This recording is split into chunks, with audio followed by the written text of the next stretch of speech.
Hello and welcome to the podcast. We hope you survived the experience. I'm Pete. I'm Mike. And Mike, today we are going to try to tackle something that has broken lesser men. We are looking at the Proteus saga. It's one of my favorite. Actually, is my favorite X-Men story. There's just a lot going on. There is. It's awesome. We're just going to get into this. There will be some notes at the end. So X-Men 125 is kind of a prelude to it more than a part of it, but it's definitely part of it. Mm-hmm. It's definitely the prelude, the part of the book you read to whet your appetite.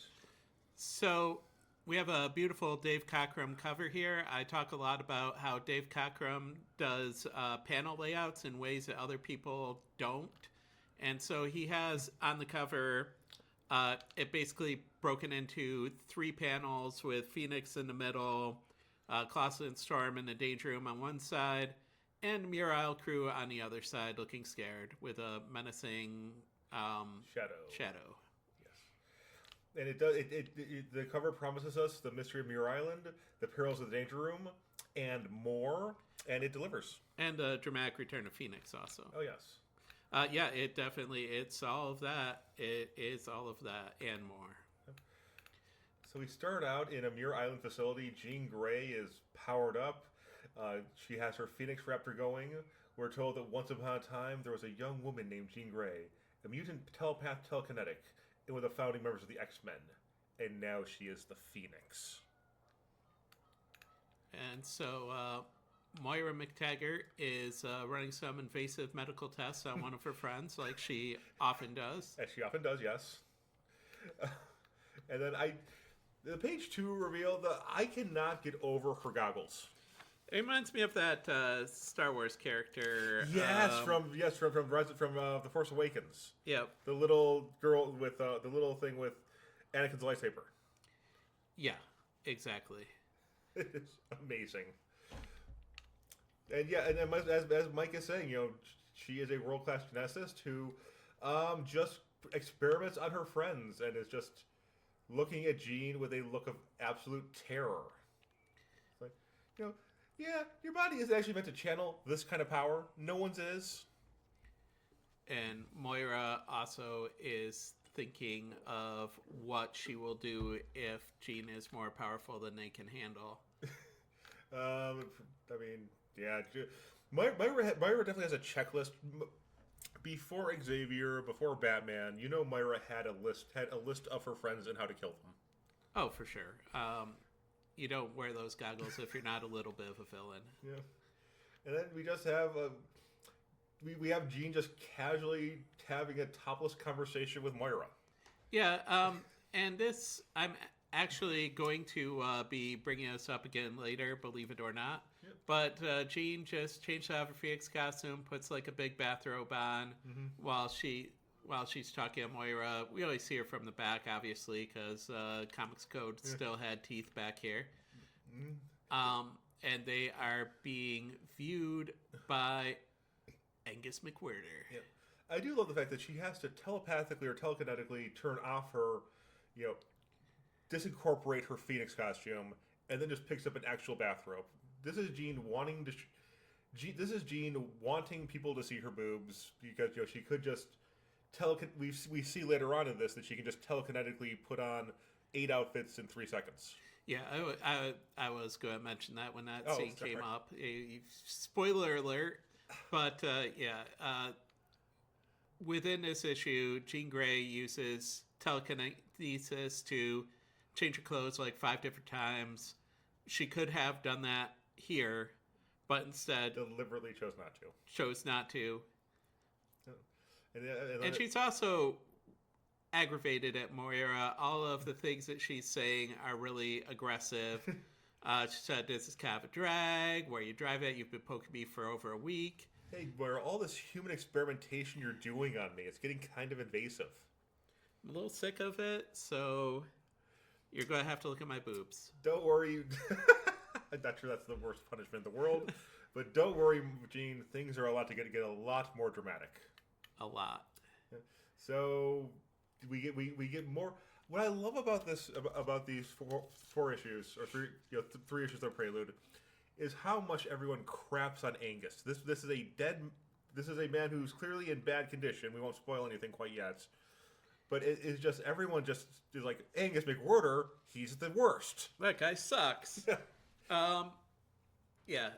It says here he was a most unpleasant man. When he was alive. I wonder what that could mean. And then he's going, we have this very classical zombie guy going, I hunger, but I must wait. Moira must not know. So now Jean and Moira are continuing a conversation, and Moira's like, you're so much more powerful than you used to be. And Jean says, and you're worried about what can happen. Then she says, sometimes I wish I had stayed dead on the shuttle. Wow, gee, that's not scary. And she's also pointing out, Moira, you're worried what could happen if I lose control of my powers.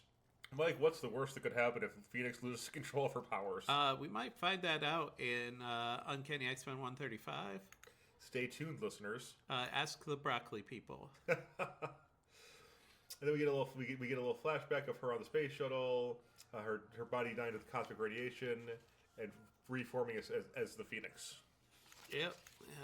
And then fighting Magneto. Surely her fighting Magneto won't be important to this issue at all.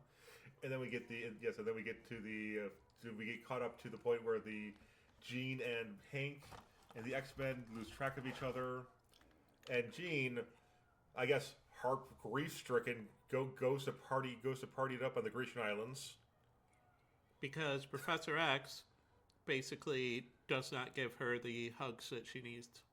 Pretty much. And then she was talking. She was sitting on the plane there with a kindly old priest who definitely has no alternative agenda and no relevance to the story beyond just being a background character in this picture.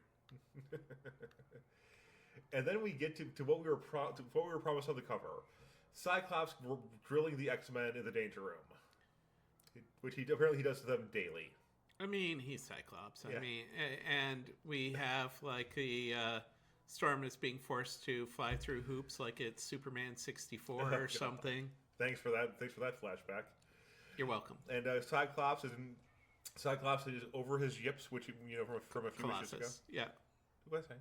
You said Cyclops. Oh yeah. Well, so Cyclops would never admit to having the yips. Colossus is over them. All right. And Nightcrawler's panel breaking up at the top there, so... Love it. I love, Byrne does that like once or twice an issue, and it's always either really funny or really dramatic. And then we're in exactly the spot that we were before Arcade. Colossus is holding up an immense weight, and Wolverine, hey, do you need a hand?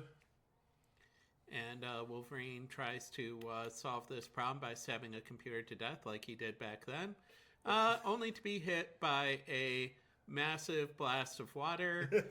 And Cyclops sarcastically says, sorry, Wolverine, better luck next time. I kind of love the analog Danger Room. We're going to be getting the Shi'ar upgraded one. The holodeck Danger Room, yeah.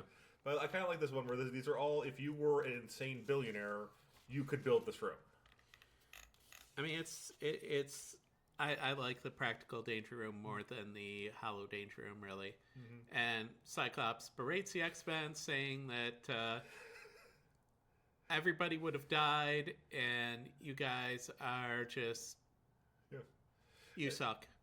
And he calls out Wolverine and Nightcrawler for not helping Colossus with his test of strength. I'm not sure what Kurt would have done. And Wolverine explicitly helped him. Right. Tried to help him. I don't know. Scott's reading a different comic than we are. Wolverine tells Cyclops, this is just a game. It's not the real thing.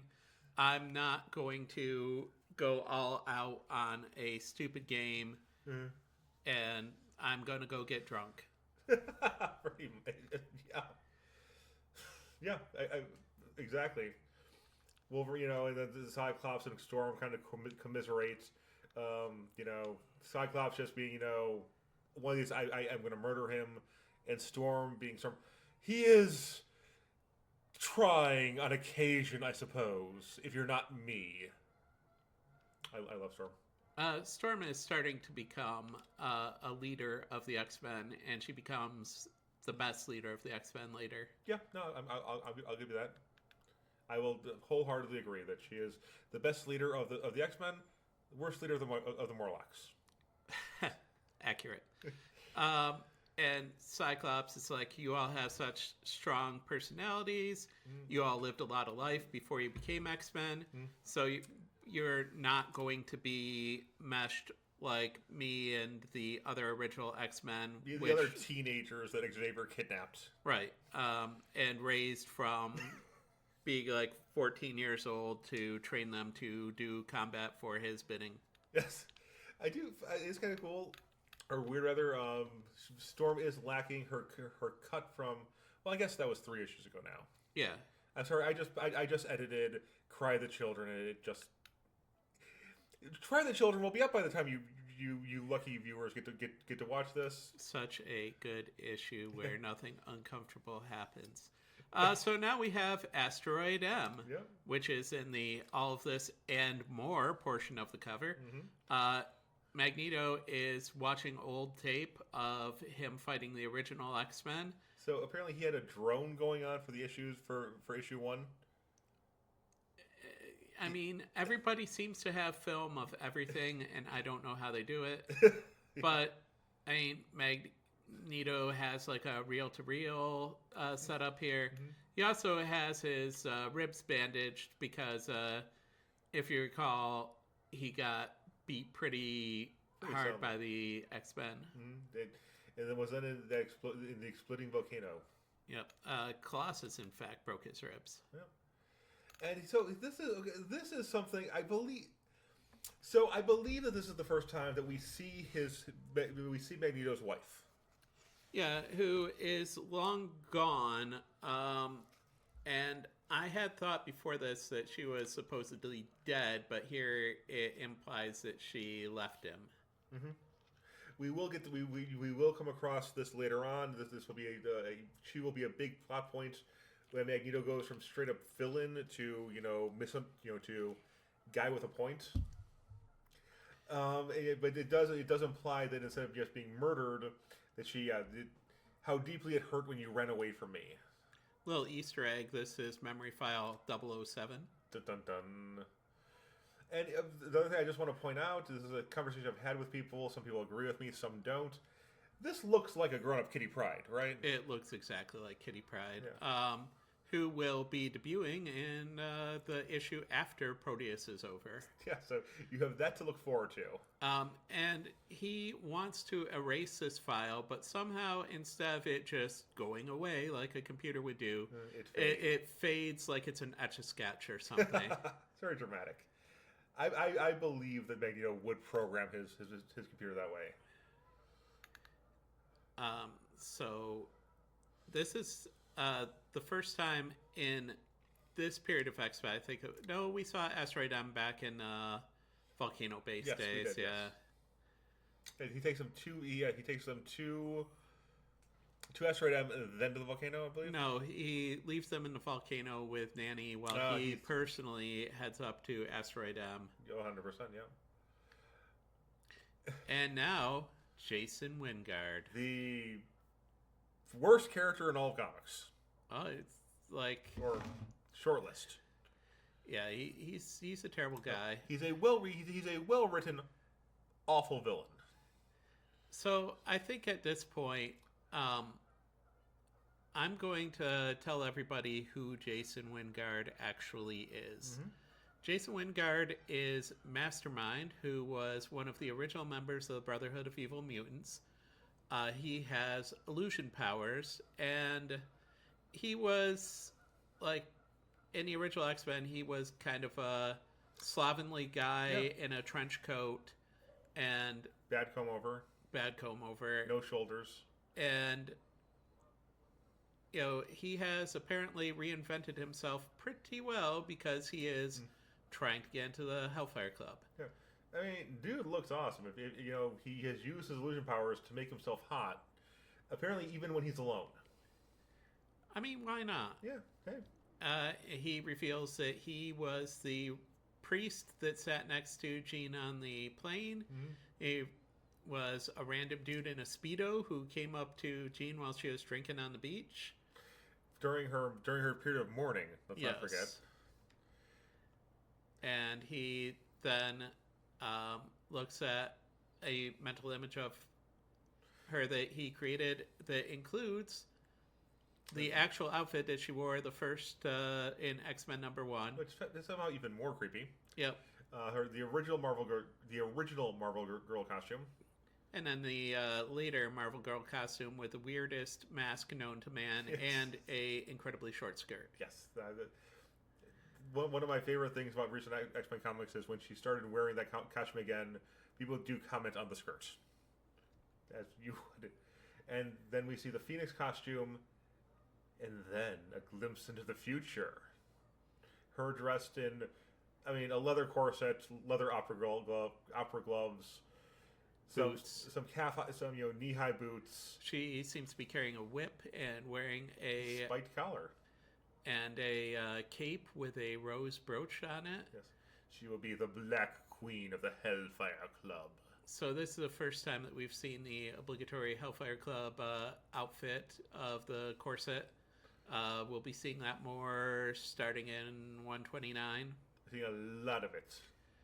And Lorna Dane is trying to talk to Jean, who is lost in thought, thinking about Jason Wyngarde. It's a cute little slice of life, in this little Muir Island village, and we get. I don't want to spoil it this time, so I will let Mike do this. So, Jean changes outfits 4 times in a row in order to do a little fashion show for Lorna. In the original issue, there's a coloring error that makes Lorna's hair red as well as Jean's, because they didn't realize that there were only 5 Jeans and not 6. But it's fixed in Pete's reprint. Oh, yeah. So Lorna has lost her actual mutant power. Yep, her actual mutant power is having green hair, and her magnetic powers are thanks to Mesmero. We will get. I keep threatening to make Mike play an X-Men role playing game, and I know who he will pick as his character. Are there any better characters in X-Men than Mesmero? Strife.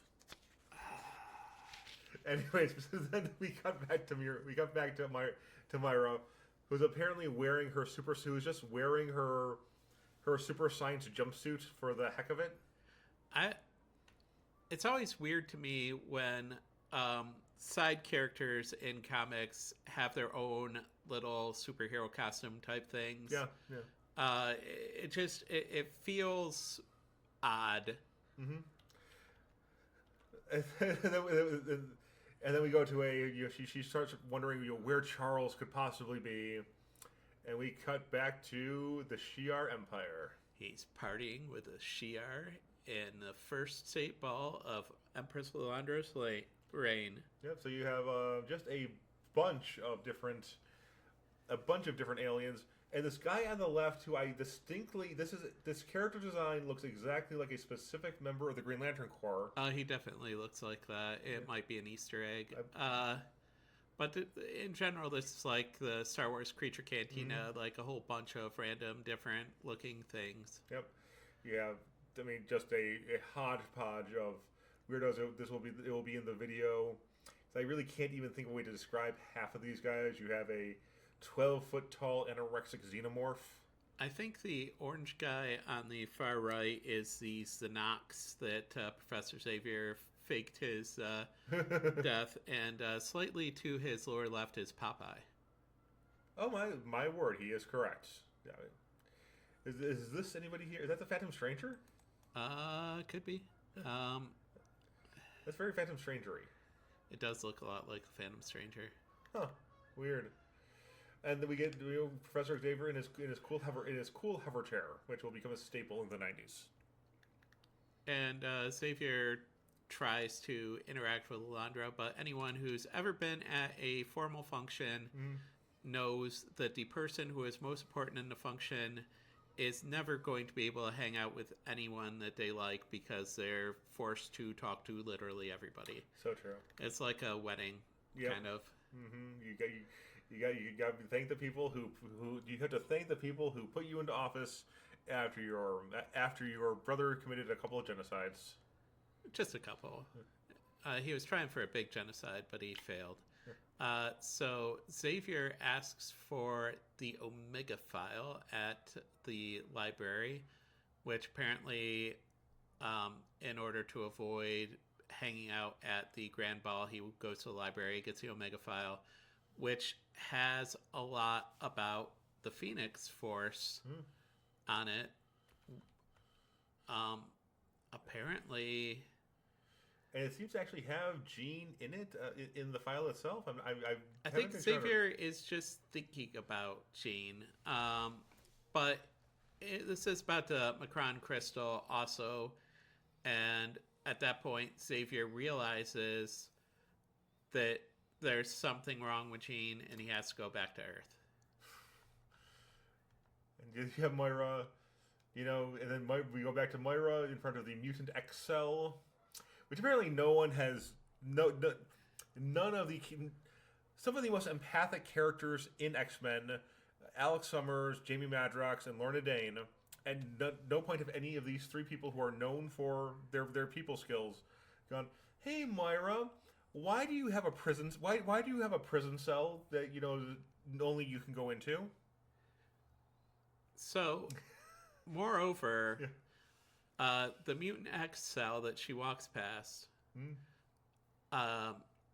way back in Uncanny X-Men number 104, it was damaged in a fight between Magneto and the X-Men. Mm-hmm. That also was the issue where Angus McWhirter first appeared to argue with them about taking the hovercraft, which they immediately blew up. He was right to do so. And... So it was damaged in Uncanny X-Men number 104. After Uncanny X-Men number 104, the X-Men went all the way across the galaxy to solve the Macron crystal. They came back. They fought Vindicator, spent about a week at home. Then they spent about a month on the road with Mesmero. Yeah. And then they were captured by Magneto for 3 days. It took them a month to tunnel out of there into the Savage Land. Yep. They specifically spent 2 months in the Savage Land. It took them a month to go from the Savage Land to Japan. And while they're in Japan is when we see that Mutant X has gotten out of his cell. So 119. After that, they go to Canada. They fight Alpha Flight. They have a slice of life issue back home, which takes place over several weeks. Yep. It has... And then they fight Arcade. Yep. It has been at least a month of comic time. Yes. Since Mutant X got out. Yep. It's been about a year of comic time since his cell was damaged. Yes, at least. And Moira has this really powerful mutant that she has to keep locked up. That she hasn't checked in on in a year. In a year. Wow, Moira MacTaggert, Mother of the Year, Lady of the Year. So, just the time frame is one of the few things that to me feels really off in this. So, yes, I put on my suspension of disbelief hat and move on through it. Fair enough. And now we get the Chekhov's gun of the story arc. We get Moira MacTaggert notices the fact that she steps on a gold tooth filling. I don't know what the sensitivity is in those boots. Well, I think it's because it gets caught in the boot and makes a noise when the noise skitch, in fact. That makes a certain amount of sense. And so she picks up the gold tooth. She's like, oh my god, how did somebody manage to lose a tooth? Except it's right in front of you. It's just right in front of Mutant X's cell. And, I mean... Well, she does say that the cell door says it's sealed. It says there's registries in there.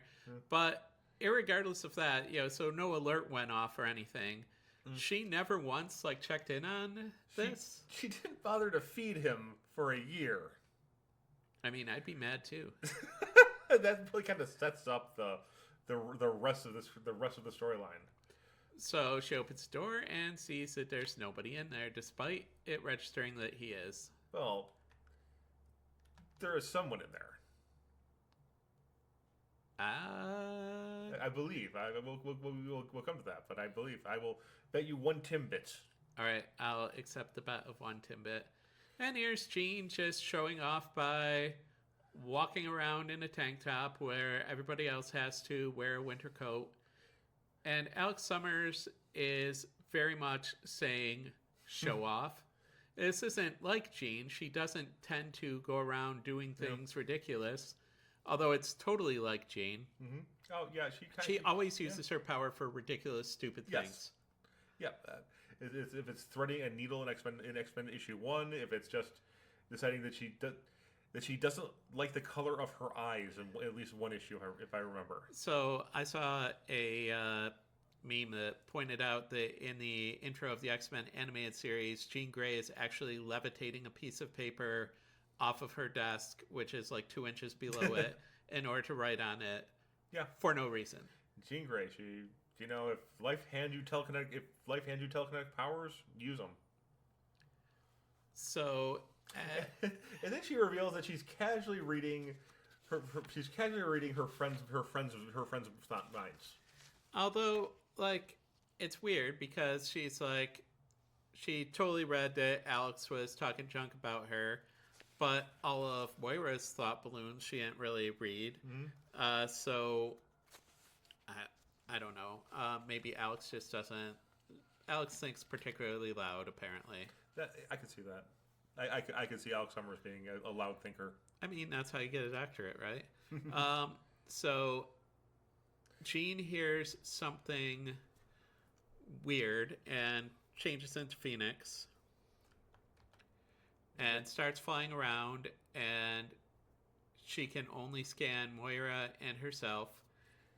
And but Mike, you just said that she's in a Muir Island lab, but this is clearly a Regency era smoking room that she's in her beautiful pink dress.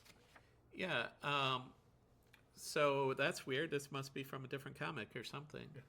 Yeah. But yeah, she detects this being real, that she did spontaneously go back into the Regency era of England wearing a cool pink dress with a whole lot of frill on it.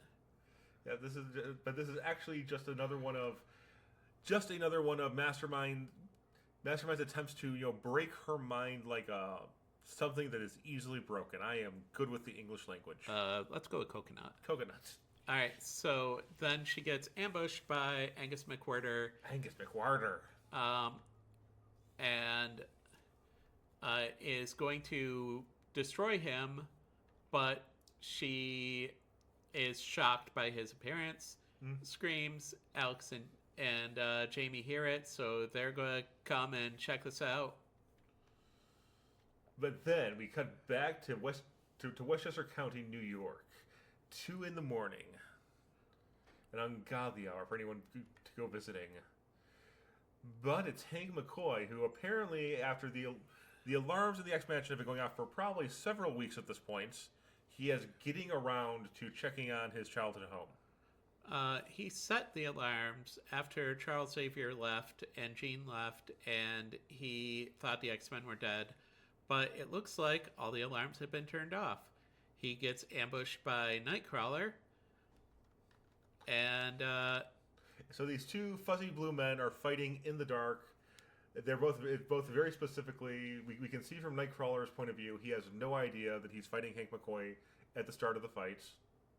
They each believe that the other is dead at this point. Yeah. So when random lightning flash illuminates both their faces, they're both shocked by this. Nightcrawler teleports away. Hank McCoy says his famous catchphrase of "Oh my stars and garters." It's a great catchphrase. Yeah.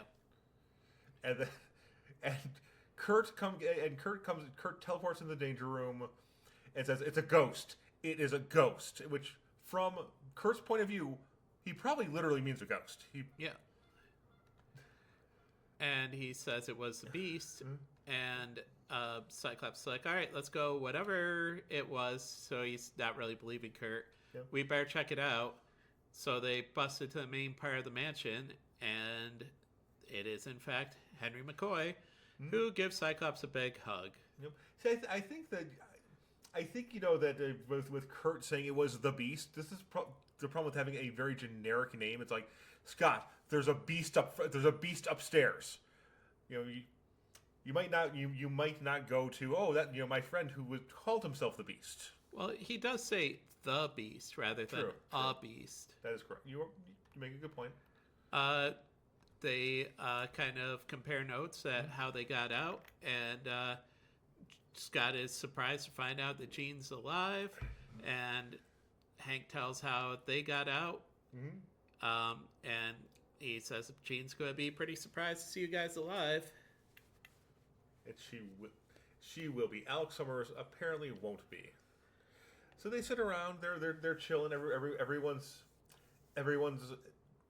comparing notes like Mike was saying, and Scott is like, you know what, we should all go to Scotland. Are we ready to fly to Scotland? Because of course all of the X-Men are also aerospace engineers. And Banshee wants to go to Muir Island like yesterday because he's madly in love with Moira MacTaggert. Yep. And Beast is like, yeah, listen, you're going to Scotland. I'm coming with you. The Avengers can wait. But he has to return the car keys to the Quinjet, and then he's going to come back. And Scott says, "Oh, no problem. That's fine. I'll just call Moira MacTaggert. Let her know we're coming." Yeah. We see the island. We see the phone ringing on Muir Island. So they are. We have two things going on here. One is that Jamie Madrox is using his power to multiply, so that they can search the lab to see what's going on with all the screaming and everything. And Lorna is going by herself to answer the phone. Mike, splitting the party. What are our feelings on that? I mean, it's always a bad idea. Yep. But Havoc specifically says, "Don't answer the phone." And she said, "But it's the special transatlantic line."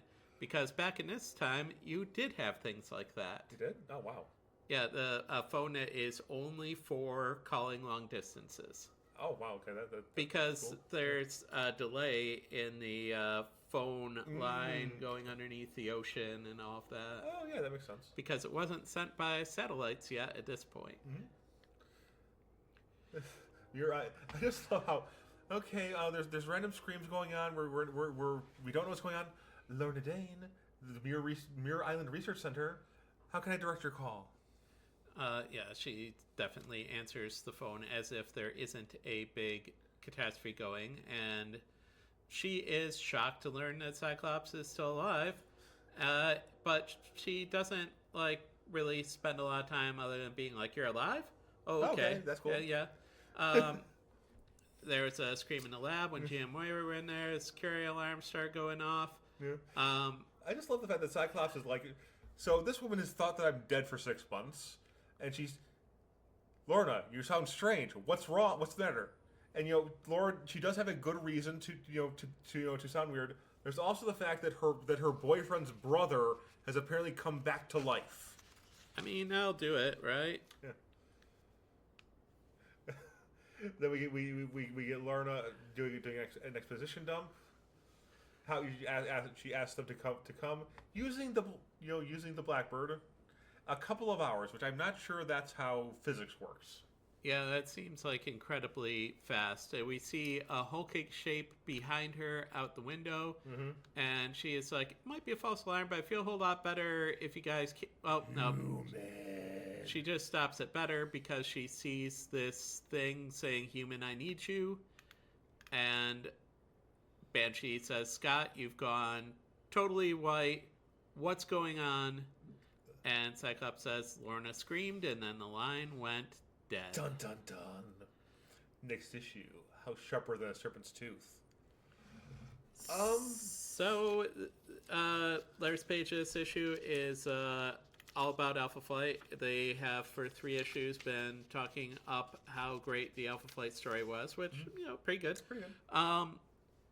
And then also, from looking at the bullpen bulletins, this was a pretty good era of Marvel because despite Well, in addition to Proteus going on, we have Frank Miller Daredevil going on. That's good stuff. We have the Iron Man Demon in a Bottle story going on. Damn.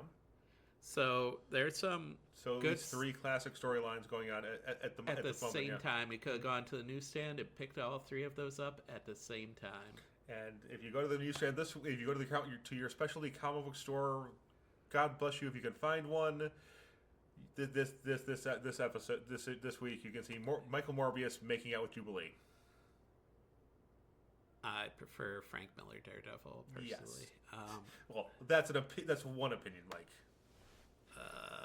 Anyway, so this is the beginning of the Proteus saga. Next issue, How Sharper Than a Serpent's Tooth, which is a Shakespearean reference that we'll talk about at the beginning of the next episode. Next episode, stuff gets weird. Oh, it's on like Donkey Kong starting next issue. We will see you then.